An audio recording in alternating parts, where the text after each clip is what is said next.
High-profile donors take the stand as the first week of Corrine Brown's corruption trial draws to a close. They told the court today they believe their donations would be used to help children.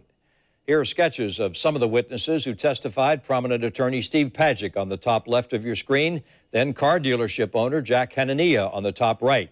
The chair of Florida's Democratic Party, Steve Battelle, and Tasha Cole, who was with the Congressional Black Caucus Foundation. Channel 4's Jim Piggott is joining us live outside the courthouse with what we've learned from those people today. Jim? We did, but they just finished testimony for today. But I want to tell you what we just learned, that Carla Wiley, the head of the One Door Foundation for Education, will be the first person to testify Monday morning. And that is going to be very key in this case. Now, today, according to our legal experts, this was the worst day for Corrine Brown.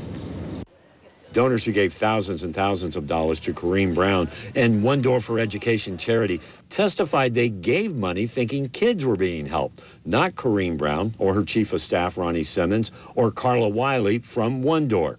Don Miller of the Precern Development Corporation, a company that donated over $90,000 to One Door, was asked if Brown had money problems, but there was an objection. And after reworking the question, he told the court that Brown said she had to pay her bills. Earlier today, Steve Padgick testified. He's an old friend of Corrine Brown. He told jurors Brown asked him for $15,000 for One Door, money he thought was going for kids.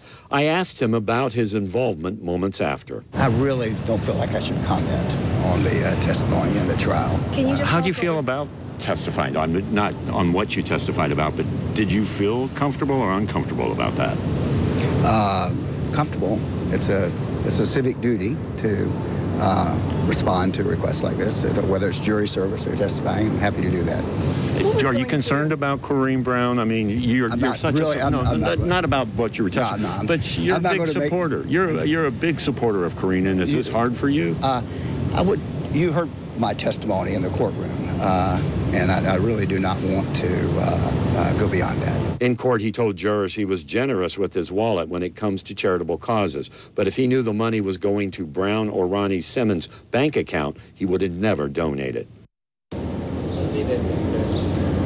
One other thing that was there for Corrine Brown, the Congressional Black Caucus today, a member of that testified and basically said that no money that was raised from One Door went to those scholarships. That is a setback and something that attorneys will have to address when Corrine Brown takes the stand. We're also told, too, that we could see the prosecution in this case possibly rest late Thursday, but we'll see how the week goes. For now, we're live at the federal courthouse downtown. Jim Piggott, Channel 4, the local station.